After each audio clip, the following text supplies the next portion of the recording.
அனைவருக்கும் வணக்கம்.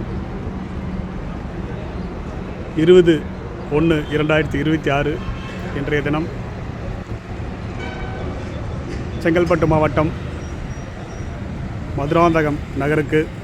வருகின்ற 23/1/2026 அன்று நமது பாரதத்தின் நிரந்தர பிரதமர்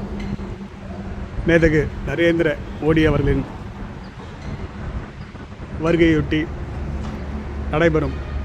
மாநாட்டு பந்தல் அமைக்கும் நிகழ்ச்சி ஏற்பாட்டுக் குழுவின் மரியாதைக்குரிய அண்ணன் திரு ஏடிஆர் அவர்களுடன் ஒலக்கூர் கிழக்கு ஒன்றிய பாஜக விழுப்புரம் வடக்கு மாவட்டம்